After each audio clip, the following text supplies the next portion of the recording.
What's going on, everybody? Welcome to another episode of the More Than Love podcast. I'm your host, Terry Duran. And I'm your co-host, Jay Babo. Tonight, we are going to be talking about how public perception impacts relationships. I figured that'd be a real interesting topic that we could get into. We see it brought up on social media a lot, so I figured it'd be real interesting to dive in and discuss the topic. But before we get into that, we like to start the podcast off with a segment that we call Terry's Top 3, where we basically highlight 3 of the most popular or the most controversial posts from my Instagram page at Terry Duran. So to get started this week, I'm going to start off with a question that was submitted to me on my page. The question was, is it acceptable for a man to ask another man's blessing to marry his daughter over the phone or on Facetime if they live in different states? And to me that's a no-brainer. You know what I mean? Like that's exactly what I was thinking as well. Like, this would be a no-brainer. You're not in the same state. I don't see what the problem with that. I mean, how else is he supposed to ask for right. Well, I mean, some people can be adamant that you go to their house or you have some type of ceremony, I guess, depending on your culture. But generally, let's just say, he lives in New York and Paul lives in California. It'd be kind of hard there. Right, you know what I'm saying? Like, depending on what states they live in, that could be very difficult. But the reason that I said I don't think it's a problem is because the only thing that you want to know is if he's okay with him marrying you. You know what I mean? If he gives that blessing.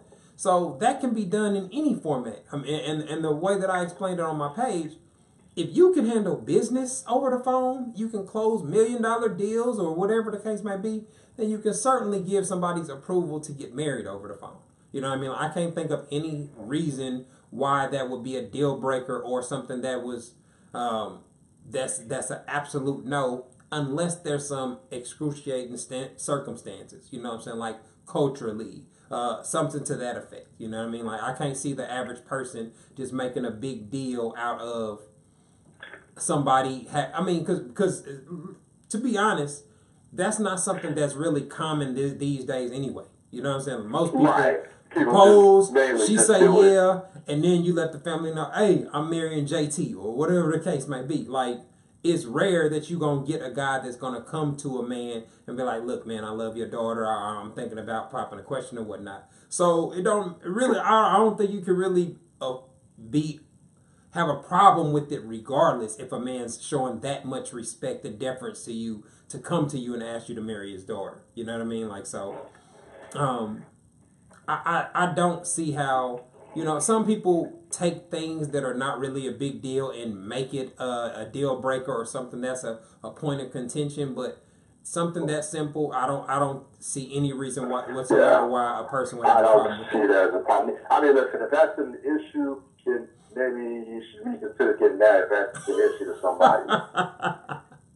Yeah, I was going to say, if that's something that would cause somebody to change their decision on marrying you or change their feelings on the relationship, then like you just said, that's indicative of a very bigger problem. You know what I'm saying? Whether that's with the expectations, whether that's with the perception or just their value system. You know what I mean? Like, if you expect somebody to go to another state just to tell your dad that he want to marry you, like, man, what are your expectations going to be like for an actual wedding, for an actual husband? I mean, that's just not realistic. Like I said, especially the distance.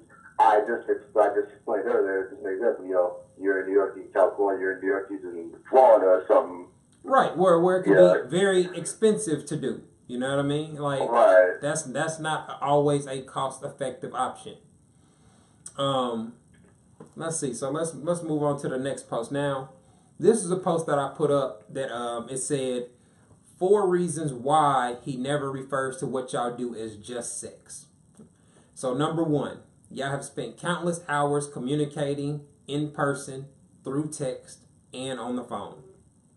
Number 2, y'all go out on dates and link up in person to chill on a regular basis. Number 3, y'all discuss personal situations and confide in one another. And number 4, y'all both use the resources at your disposal to help one another if needed. Rides, favors, loans, etc. So we've talked about this multiple times, Jay. You know, this notion Yeah. that if a man doesn't commit to a woman, or if it doesn't end in a happily ever after scenario, it's all of a sudden he's just using her for sex, or that's the only thing that women can Right. focus their attention on. And when you break it down, you get down to the nitty gritty of it. I mean, it sounds kind of silly because I mean, you're consenting to have sex with him. I mean, it's not like he said, you know, he forced you. I mean, that's the only thing to think of. You know, he didn't force you to have sex. Right, and against your will to do it, you willfully did it. Yeah, and the way that I look at it, like most situations where a man and woman end up having sex, they do a lot more than just have sex. Y'all are talking on the phone. Y'all are going places. Y'all are hanging out. Y'all are doing all the things that are mentioned in the post. You know what I'm saying? Like using your resources to help somebody.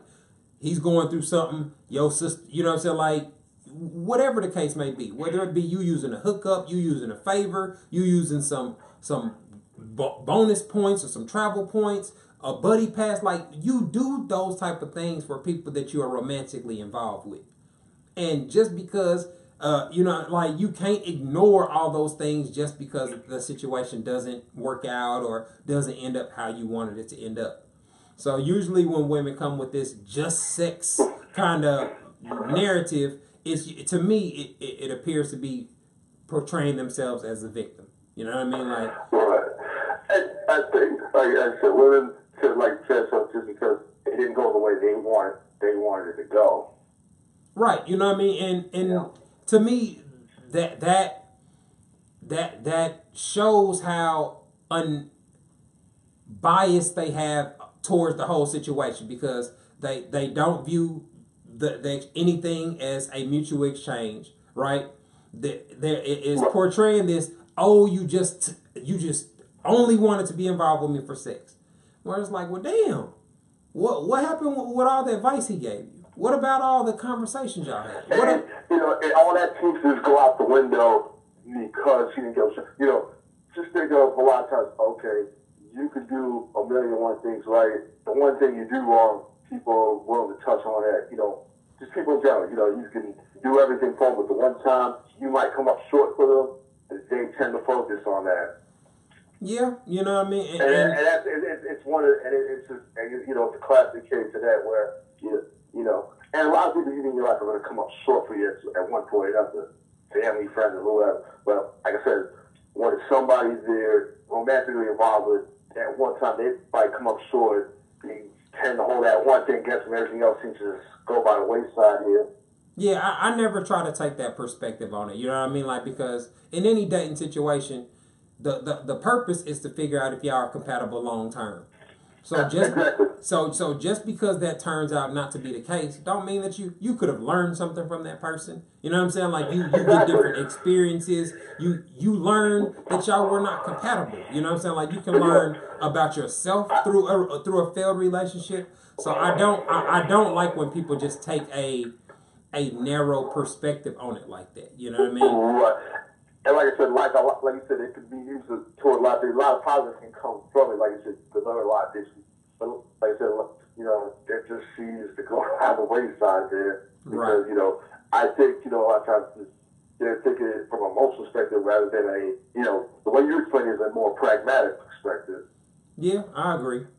Now, this next post got a lot of heat. This was a post by Talks With Me. So it was a post that she put on her page, and it said, I went through my boyfriend's phone and saw a conversation between him and his female coworker. In the text message, he complained about my attitude and my behavior. I will admit I bug out sometimes, but so does he. His coworker told him that women like me don't deserve men like him because we don't know how to appreciate them. She then told him, you know, you can always come over to my place to unwind. I immediately told him to cut her off, but he called me disrespectful for going through his phone. Who was wrong in the situation? Me for going through his phone, or him for entertaining and telling another woman about our business? Now, this is a whole bunch of different Mm-hmm. things to address, right? This is a real complicated Mm-hmm. topic. Exactly. It's not really clear cut here. This was, this was a conversation you guys were having the other day on the Instagram. Right, you know what I mean? And so in this scenario, in my opinion, the way that I assess a situation like this, I see a woman that it appears to be the core source of the problem and is not taking any opportunity to address or fix the problem whatsoever, right? So she knows that she has a bad attitude and a problem with her behavior. She's admitted it, right? Right. And so she's violating her man's privacy by going through his phone, which is always a problem. That's always wrong to do. If it wasn't wrong, you wouldn't sneak to do it. You know what I mean? Like, you wouldn't have to steal their passcode or do it behind their back. So you obviously did it while he was doing whatever. He went to the bathroom, left his phone on the table or something. Right. You know what I'm saying? There's some an intent to hide the fact that you're doing it. That's an indication that you're doing something you ain't got no business doing.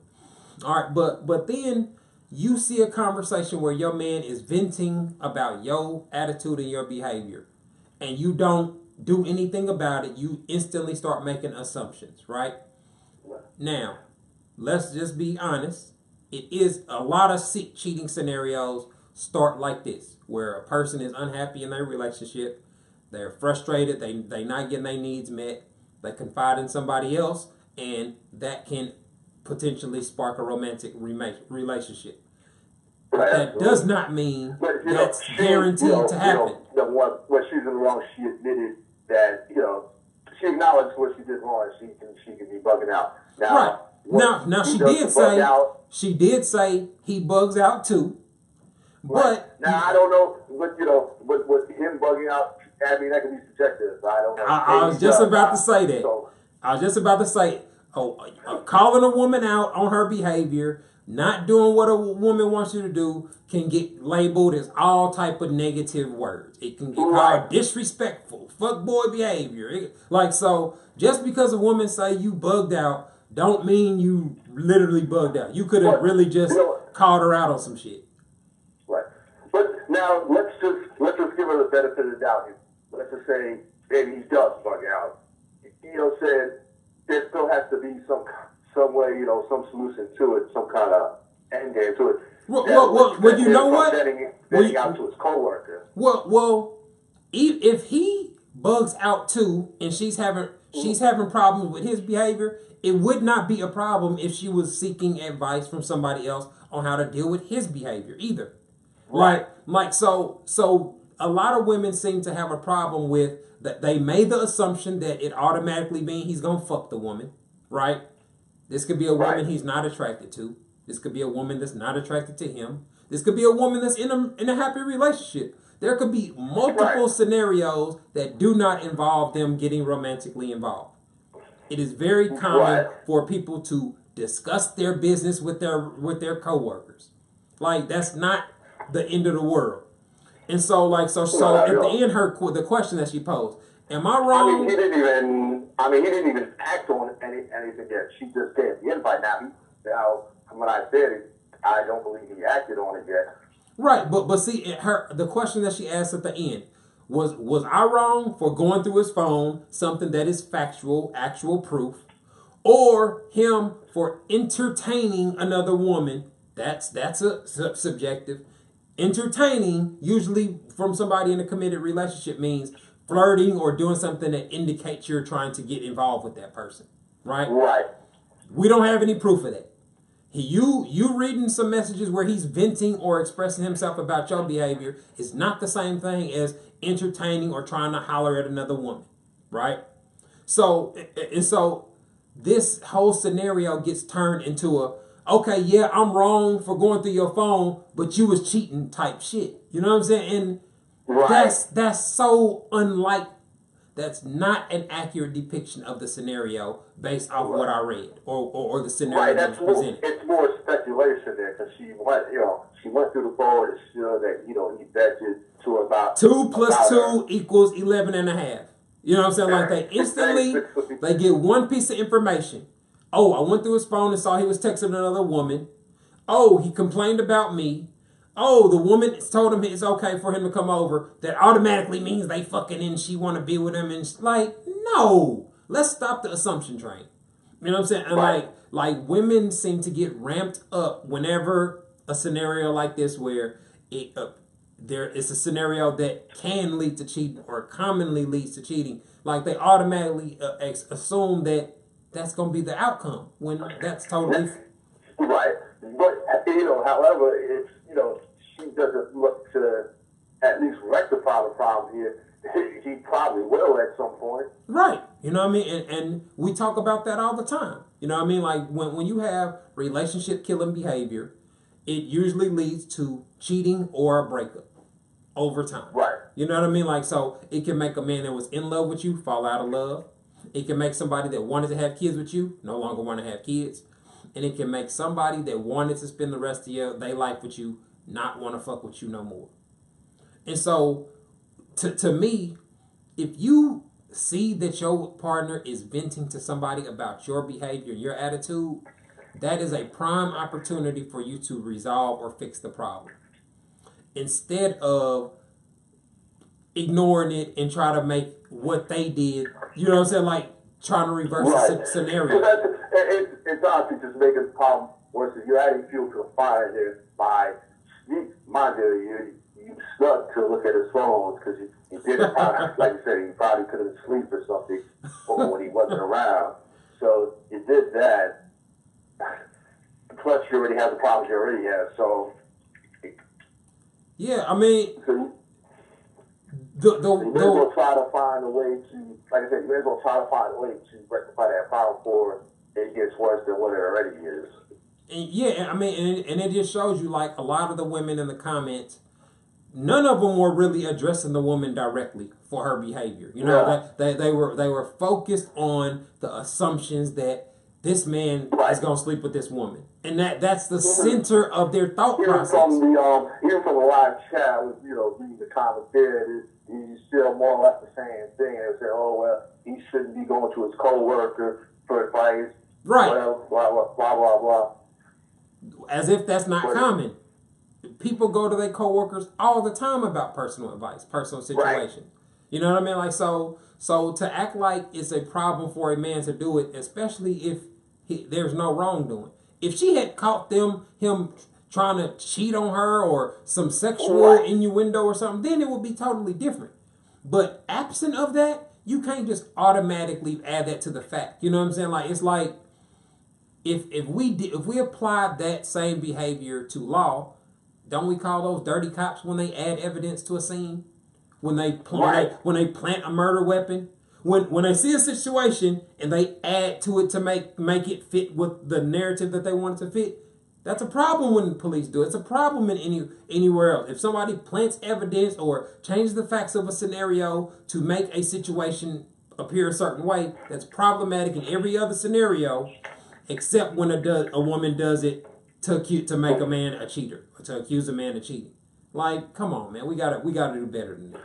Well, I think, like I said, I think her accusing, him of cheating, it's like she's trying to justify what she does. Her quote on, her way of bugging, her bugging out on him, doing stuff that could be relationship stuff.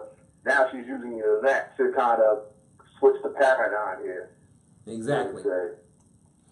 All right, man. Let's keep it moving along. All right, the next segment that we're going to get into is a segment where people submit their questions to us by DM to our Instagram page, the More Than Love Podcast, and we try to respond to a question every episode live. So what we got this week, Jay? So this week we got from that. He said, I pay $1,500 a month in child support. I'm in the military. My ex works 2 good jobs and still trying to get more from me. Then she moved out of state when I was deployed. Shit ain't fair. Why would a mother move with 2 kids away from their father like I wasn't active in their life? Man, a lot of times when I can think of some plausible or reasonable reasons for a woman to move out of state. Career opportunities, to go to college, to get closer to family or her support system, etc. So that's possible, possibly the explanation. You know what I mean? Right. Depending on where they live or what the scenario was. He's paying $1,500 a month for 2 kids. Depending on where you live, that may or may not be sufficient. You know what I mean? I know people that spend close to that for 1 child. So that $1,500 for 2 kids may not be enough. She may legitimately have more expenses or not be able to make ends meet. You know what I mean? Maybe she will. You're right, because she could be moved to a state that has a lower cost of living. Right. Or just different living arrangements. You know what I mean? Like it depends on what the scenario is. So, but we also know that there are a lot of women that do stuff like this just to be petty and just to strain the relationship between the father and his child. I don't really have enough information to determine if that's what she's doing or whatever the case may be, but I like to talk about the possibilities. I would say another thing here is it doesn't seem like she was exactly transparent. She did it while he was on deployment, so it doesn't seem like there was transparency there. And kind of starts that you have to find out while you were on deployment or coming back. Being a military guy, somebody that would suck. You already have a lot going on in deployment. Yeah. Dear Jody letters and all that type of stuff come up with the military where yo relationship back home can be drastically different based off things that are out of your control.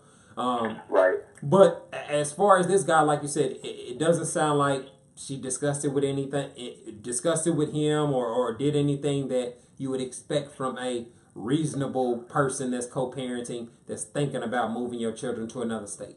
You know what I mean? Like, so this is, I would lean towards this being a petty or a revenge type of situation based off that information, but it's not automatically the case. You know what I mean? Right. What if he was somewhere where she couldn't communicate with him regularly, or she got a job offer and he was in Afghanistan or something? So, depending on the facts of the situation, it could be a legitimate explanation. We can't just automatically put her in the bitter, childish baby mama category, even though it's possible that she deserves a badge. Right. I mean, there's a few ways we can go to the scenario. I mean, we don't have all the content, all the facts in front of us. So, we're just basically, speculating which scenarios it could be here. Right. So let's move. Let's keep the ball rolling and let's get into the topic of the night.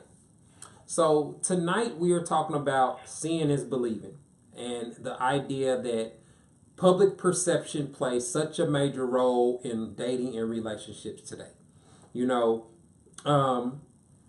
There are people that live vicariously through social media, so they treat everything as if it doesn't happen or they don't see it on social media, it's not real or it's not happening. And that's a really problematic way of looking at things, because people had healthy relationships before social media. There are people in relationships today whose relationships predate social media. So if you have that perspective that something has to be on social media in order for it to be valid or in order for it to be a real relationship, then that indicates that you have a warped perception of relationships. You know what I mean? Like everybody with any level of intelligence should be smart enough to know that what you see on a person's timeline or what they portray to the public is not always 100% accurate depiction of what their lifestyle is or what's really going on. And so I mean, the social media, like in this day and age, social media, you can portray whatever life you want to, especially as it pertains to dating relationships. If you want to portray that you're living your best life, you have the best relationship and everything, you can portray that on social media. You don't have to put anything that's going on behind closed doors. Right, and a lot of people do. A lot of people. Right, exactly. A lot of people only post the highlights. That their social media is a highlight reel of their life. That they want to show themselves in the club, in the section, doing things that make other people envious or give a perception that they are living a certain lifestyle. And that behavior is very observable. It's not anything new. We know that people behave that way. So when you know that, you can't attach any sense of validity into just being able to see something on social media. Like to think that two people can't have a healthy relationship and just not choose to take a bunch of pictures and post them together. They may not choose to go live, you know what I'm saying? Like do a bunch of snaps and do a bunch of Instagram stories together. That don't mean that they ain't doing date night. That doesn't indicate anything. The only thing it indicates is their social media preferences. You know what I mean? Like, and so a lot of people take these things so far out of whack and out of a normal, reasonable perspective that it's just strange to watch sometimes. You know. I think a lot of the good, like the best relationships are ones that aren't on social media. To be honest, in my opinion, because you don't know what's going on in their relationship. You know what good or bad here. You know, they have their relationship. No one knows what's going on. I think those are the best. You know, and the ones I know, best ones I know of aren't on social media. Yeah, I mean, the way that I look at it, you don't have to be on social media telling everybody what you do in order to have a healthy relationship. You know what I'm saying? Like, I think you can tell what type of relationship a person has by their mentalities, by the type of things they say and that they actually post and that they actually do. You know what I mean? Like, so when you have this idea that, oh, I have to post a picture of me and my wife going on a date, otherwise it didn't happen. You know what I mean? Like that doesn't. Right, that's not realistic. Yeah, that don't compute to me. You know what I mean? Like, and so it's odd, like, especially for me. You know what I mean? Like, I have women that will come for me and my wife because we don't post a whole bunch of pictures. Well, there's reasons why. You know what I mean? Like, sometimes people don't post a lot their spouse or their relationship because it generates hate. You know what I'm saying? Like, as much as it generates a envy or a perception that you live in a certain way, it's also people that think you just showing off and you just doing it just to floss or doing it to portray yourself, you know, to get attention. Like, so it can garner a lot of negativity. You know what I mean? Like, and so it's not always you hiding them from the world or you not claiming them or none of these kind of negative assumptions that get brought up whenever these topics arise. You know what I mean? Like, and so it's funny because we have had people that, of course, you know, they create the fake account, slide in your DMs, you know what I'm saying, type of stuff. But they'll tell you, they've told my wife that I know you're not happy. I know you ain't happy, sis. I went through your page. I don't see no pictures of you and your husband. And so she be like, how this bitch gonna tell me I'm not with my husband and I'm... And, you know, I mean, it's the subject. How do you know that she's not happy? You're not in there like you're not there with them all the time, so you wouldn't know that. But these are the type of these are the type of assumptions that women will make. You know what I mean? And so I mean, but like I said, because you know, with social media, it gets you instant gratification. So that and it's like. That's what everybody lives for. Yeah, you know, put stuff on social media for instant gratification. So, you know, everybody wants to, you know, they're in the best relationship. They have the best girlfriend, boyfriend, wife, husband, or, you know, whatever. Yeah, see, that's problematic. You know what I mean? Like, and it is exactly. It's from, you know, because like you said, everybody wants the highlights. But now, when that relationship, everything's all fun and games, so the relationship goes south. See, I look at it like this. Now you have to take that stuff down. Yeah, well, that's one aspect of it. But one of the reasons that I don't post this like this glorified, perfect, happy life is that's a bias or a slanted perception. Because it's not like people are posting all their arguments. Like, smart people are not posting all their disagreements. They're not posting the stuff that they mad about. You know what I'm saying? Like, they not posting the things that frustrate them or they dislike. You know what I mean? Like, and so when you create this public persona relationship, you got a lot of people that's rooting for it to fall down. They you know, like a real bad example or a sad example is Cardi B.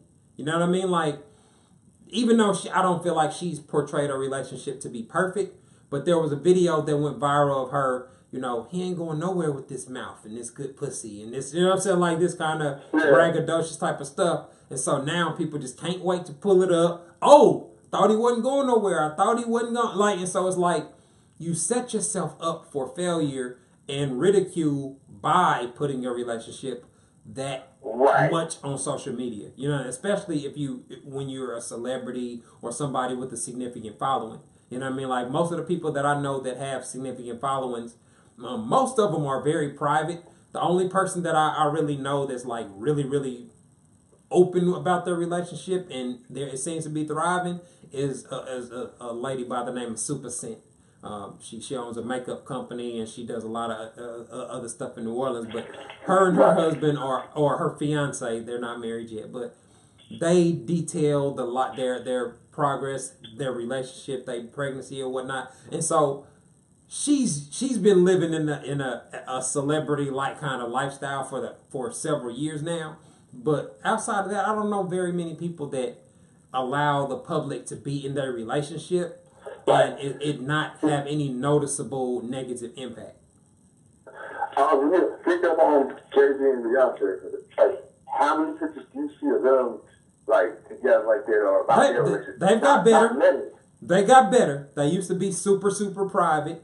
You know what I'm saying? Then Beyonce got a Instagram. Jay-Z got on Twitter. So they've evolved and they start to do it more. You know, like Tina Lawson posts stuff like so. They went from being in the shadows. You know, went from not at all to kind of keep up. So you don't see a whole bunch of. You don't see them in paparazzi and tabloids and nothing of that sort. Yeah, not no more. Like they've taken a really good control over managing their public image. You know what I mean? Like so, but they're the exception to the rule. You know what I'm saying? Like we know their problems have been well documented too. You know what I'm saying? The argument in the elevator, the cheating, like so. They experience the negativity that comes with being a public couple as well. Well, they took some of that and used somewhat as a marketing stick. You know, they made money off it. Yeah. So they were smart with it. And when they did, they were at least strategic. But they got at least they got a paycheck off it. You got people posting all this stuff and they ain't getting nothing from it. Yeah, I mean, a lot of people do post things about their relationship to get the attention, get sympathy, or create the envy. You know, like, I can't wait to be like that, or relationship goes like, and I don't know, man. It's kind of like a balancing act. You know what I mean? Like, I'm not really a social media. I don't like putting myself on social media. You know what I'm saying? Like, but I've evolved to do it over time. I'll go live. I'll post a video. I'll post, you know what I'm saying? Like things of that nature. But I do it because I think it's good to show regular people can have a regular life. You know what I'm saying? Like, you don't have to be perfect or this super celebrity to have a healthy relationship. You know what I mean? Like, so. I think the worst thing you kind of do is portray that you're a perfect life. I mean, you take somebody like Tiger Woods, for example, where, you know, they portray them to have the perfect life, and, you know, once they found a chick in his armor, you know, it's falling downhill from there. Well, you know, a lot of that is inaccurate. You know, it's based off perception.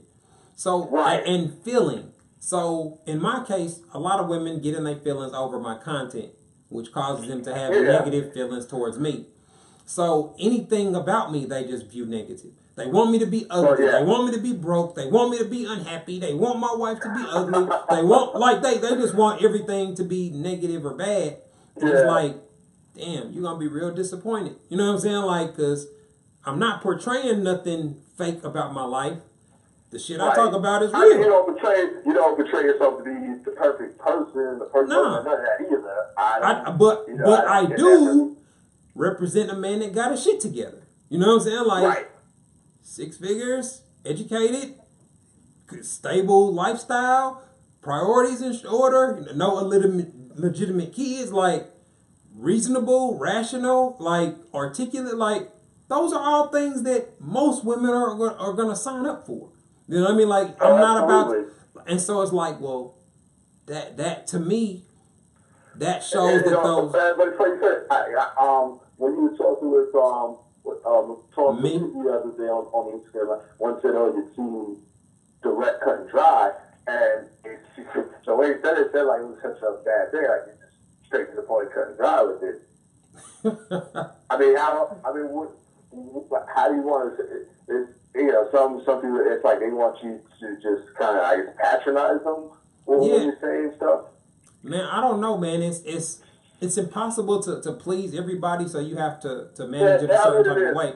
Especially, I guess when you have a lot of times, some people don't like to say, some people will tend to let it take heed to what you're saying. Some, whatever, they're going to be like, oh, why did you have to say that? Or, oh, it's women bashing, Right, I mean, all kinds of things. But when it comes to the topic of the seeing is believing, having to see something on your timeline or having to see you post something before they believe it or treat it like it's real, you know what I mean? Like right. that's a hard concept to buy into, you know what I mean? But the problem with it is, excuse me, you can never please everybody. So no matter what you post, not they can say something about your outfit. Like a woman can post a baby kissing her baby. Oh, you kiss your baby on the lips and this, and you can give a disease. Right. So anything that you post opens it up for public ridicule or scrutiny. So it's like this never-ending cycle. You gonna have somebody that's coming to throw shade or talk shit or bring you down, say something negative because of their negative feelings towards you, not necessarily towards what you, as a result of what you posted. So it requires you to treat social media as a separate thing from real life. Yes, you can document parts of your real life with it, but you cannot treat it as if it is an absolute necessity in order for your life to be real or validated. When you do that, you open yourself up for all type of relationship problems, and you basically make it almost impossible for your relationship to last. You know what I mean? Like, so that's a real problematic area to get to, and it's something that a lot of people make the mistake of because of how into the social media they are, how, like you said, the instant gratification you get from the likes and comments and the compliments and all that type of stuff. Those things are great until they flip that negative switch, and a lot of people can't handle the negative. With especially with this stuff, this day and age of social media, we live in more of a perception-based kind of generation. Right. That's because like I said, everybody always shows the good side about them on social media. You always see the good there. Got a new job, got a new car, new house, new apartment. But nobody ever posts up. Damn, they're broke and living in their mama's basement. I mean, no one ever posts that. I mean, the ones that do it's very rare that somebody posted about themselves. Usually when you see something like that, somebody's getting exposed. Oh, look, he got, like, I remember seeing one video where a guy was sleeping in a storage container, but he had a charger on rims and shit outside. You know what I'm saying? Like, so it's stuff where you're getting exposed. It's usually not something that a person is doing for themselves. And so you just have to keep that in mind when it comes to relationships. Last year, it was 2 years ago, Dial posting stuff saying he was on a private jet, but he's sitting in a commercial. Right. And, somebody called him out on social media, and people ridiculing and called it, said the Bow Wow Challenge. Yeah, I mean, all that type of stuff is reality, man. Perception based. When you are trying to keep up appearances, it's going to be very difficult to do. We live in a screenshot society or one picture or one video society where anybody can capture some footage or capture an image that tells the real story. You know what I mean? Like, so I just, it's a really interesting thing to sit back and look at, and from my perspective, it's like, man, I'm not famous or nothing, but the little bit of popularity I have, I see the good and the bad with it. It's like, damn, I can't believe people act this way, or treat their assumptions this way. Like, these people don't know shit about. Right, you see the good, some people co-sign the stuff you say, like they like the content that you, and others, they spew vitriol towards you. Yeah, man. I mean, that's just the cost of having technology give us the access to so many people. It's a brilliant tool. It can give you a world of opportunities to spread knowledge, to sell products, to connect with other people.